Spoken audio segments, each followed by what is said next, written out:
Here's a guy, or some kind of computer probably, who thinks that atheism sounds convincing until you ask one specific question.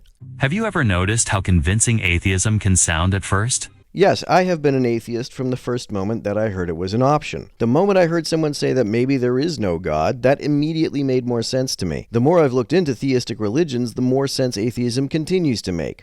You hear things like, there's no evidence for God, or science explains everything, and it all sounds neat, logical, even liberating. I've never heard anyone say that science explains everything. If it did, there'd be no point in doing it anymore. You hear polished speakers like Sam Harris, Richard Dawkins, or Alex O'Connor, and their arguments seem airtight, intelligent, articulate, confident. A question so basic, so obvious, that we tend to brush it aside. But then, someone asks a question. A very simple one. Where did everything come from? A question you're not supposed to ask about God. Everything needs to come from somewhere, but God can exist on his own apparently. I don't believe that everything came from anywhere because everything has always existed. Even if there hasn't been an infinite amount of time, there has never been a time when nothing existed. In that sense, the universe has always existed. Don't bury it under the usual answers like the Big Bang or science. We'll figure it out eventually. Science doesn't need to figure it out. You can discern from simple logic that there was never a time when nothing existed because at any point in time, at the very least, time has to exist. Pause and ask yourself honestly, what is the origin of everything? It doesn't have an origin because it's always been here. Not just galaxies and stars. It studies what's already here. It can explain how things behave, but it doesn't explain why they exist in the first place.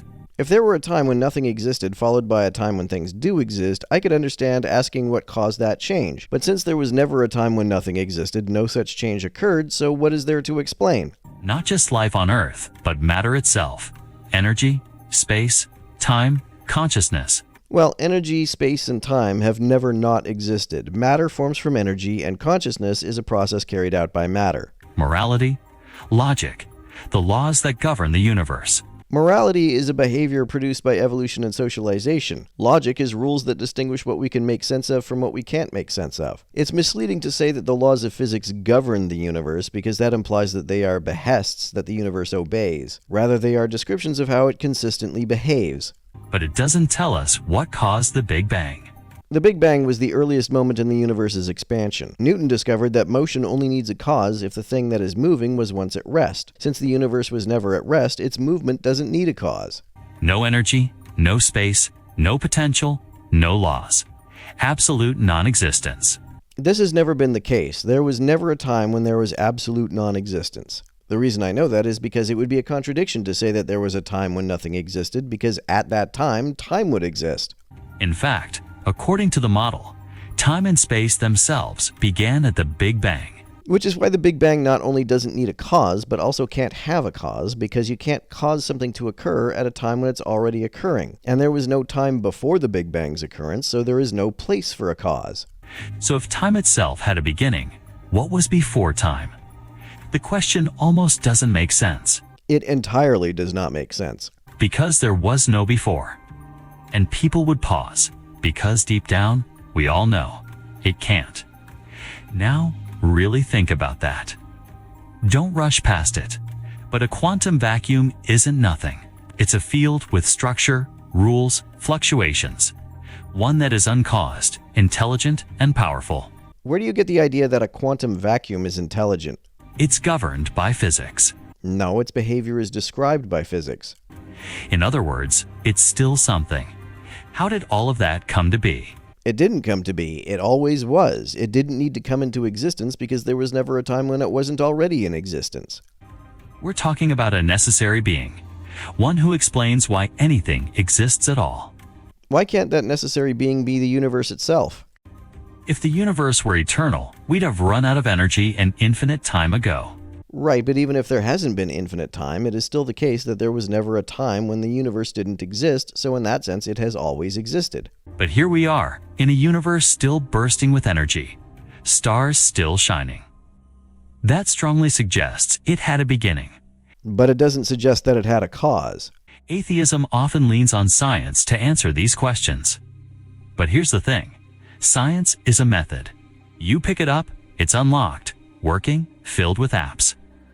Would you believe it just assembled itself from sand and heat and pressure?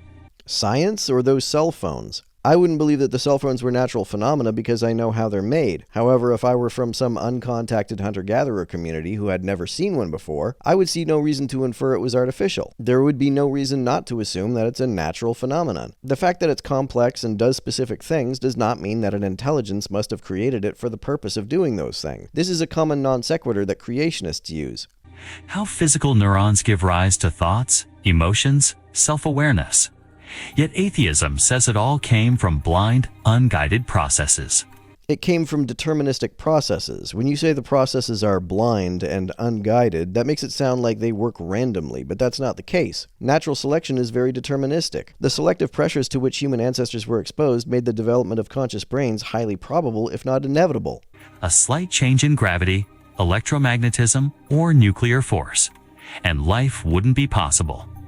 What would cause such a change? Since they have never been different, what reason do we have to believe they ever could have been different? Also, if there is a God, it isn't true that life wouldn't be possible. An all-powerful God could put life into a universe with any set of parameters. That's not a faith claim. That's physics. That over millions of years, random natural forces arranged molecules into a circuit board, touchscreen, and software. Mutation is random, but natural selection is not. Natural selection is what assembled the complex biological system we see now. Take the Big Bang Theory. It describes the rapid expansion of the universe from a hot, dense state. Some try to say nothing created the universe. A better way to put it is that the universe was never created. It couldn't have a creator because you can't create something when it already exists, and since the universe, or the multiverse as the case may be, is all of space and time, there could never have been a time when the universe didn't exist. But what do we mean by nothing? You believe kindness is better than cruelty.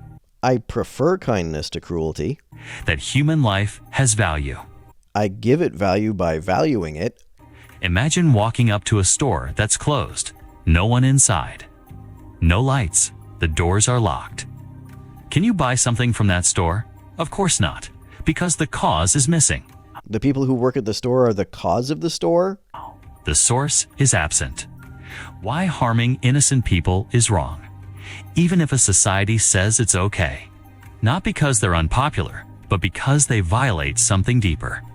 Because in philosophy and science, nothing is not just empty space. It's not a vacuum. It's literally no thing. That was a very confusing string of words that this AI just put together. And useful changes. DNA, for example, carries precise information, like a language. Who wrote that code? A common argument I hear from apologists is that information always comes from a mind. It doesn't. Information is simply non-randomness. For example, if a rock falls into some mud, the shape of the indentation it leaves is not random, it's determined by the shape of the rock. The shape of the indentation is information about the shape of the rock. In a sense, DNA is information about all of the ecological selective pressures that shaped it. Can something really come from that? It can love, remember, calculate, create music, dream, reflect on the universe, and wonder where it came from. That's not science. That's magic. How do you figure? Why should we believe that anything you just listed is not a phenomenon carried out by matter and energy? Without the magician, God did not create the heavens and the earth and what is between them, except in truth and for a specified term. Quran Surah 30, verse 8. To ask questions. From ancient philosophers in Greece to scholars in India and the Middle East, belief in a creator was the norm. These weren't ignorant people. They were ignorant of every discovery made after they died. Those are valid. And not having every answer doesn't mean there is no answer. Right. It doesn't mean that there isn't a natural, scientifically discernible answer. It just means we don't know it yet.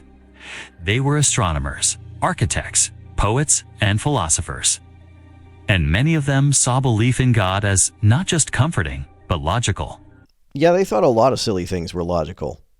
You look at design and you infer a designer. To infer design in the first place is to infer a designer. There's nothing in nature that I have any reason to believe has design. You look at moral law and you recognize a lawgiver. I've never seen any moral law. There are things that are intolerable to my conscience, but that seems to be an entirely internal phenomenon, not anything objective. You look at a universe that had a beginning and you conclude there must be a cause. No, I conclude that there can't be a cause because the universe is all of space and time cannot have a cause. Why are we here? What's the meaning of life?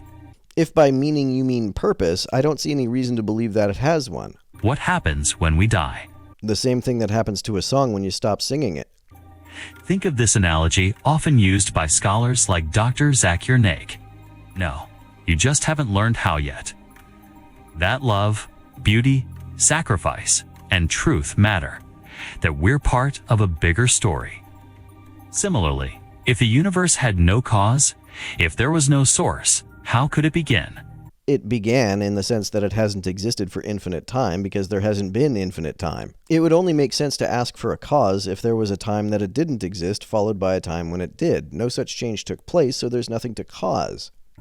Sheikh Ahmed Deedat used to put it bluntly. Can something come from nothing?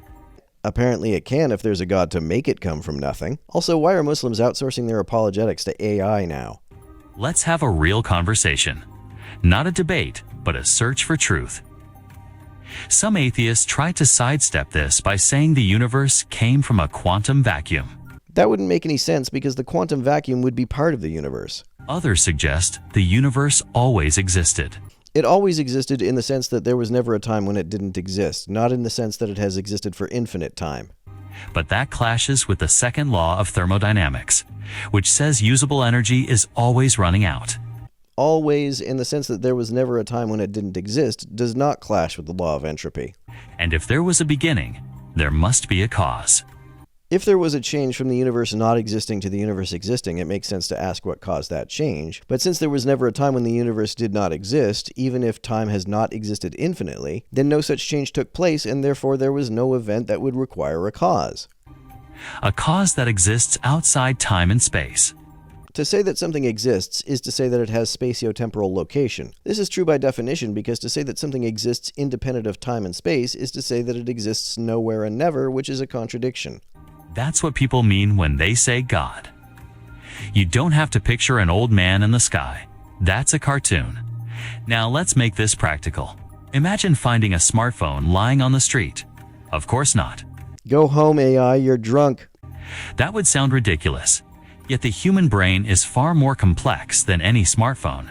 What does complexity have to do with anything? Creationists just assume that complexity requires intelligent design. There is no reason to infer this whatsoever. Even neuroscientists admit, we don't fully understand how consciousness works. Isn't that a stretch? Earlier you said that the mere fact that we don't understand something doesn't mean that there isn't an explanation. Richard Dawkins himself admitted that nature gives the appearance of design. Overwhelming design. Designed things have specific consequences because they are made for the purpose of producing those consequences. It doesn't follow, however, that everything which has specific consequences was made by a conscious entity with those consequences in mind. Why do the laws of physics seem so perfectly tuned for life? Why would an all-powerful God need to tune the laws of physics in order to get life to exist? Wouldn't he have the power to put life into a universe with any set of laws? In fact, if he wanted to give a powerful clue that he exists, he'd put us into a universe with a set of laws that make the natural development of life impossible. That would be proof that our presence here is not a merely natural occurrence. So what's the most reasonable explanation? Sheer luck. Infinite universes. We don't have to infer that the parameters of the universe were a result of a roll of the dice, because we don't have any reason to believe that the dice ever rolled or ever could roll. We can imagine the parameters of the universe being different, but that doesn't mean they ever actually could have been. We have no reason to believe that these parameters are, or ever were, free to vary.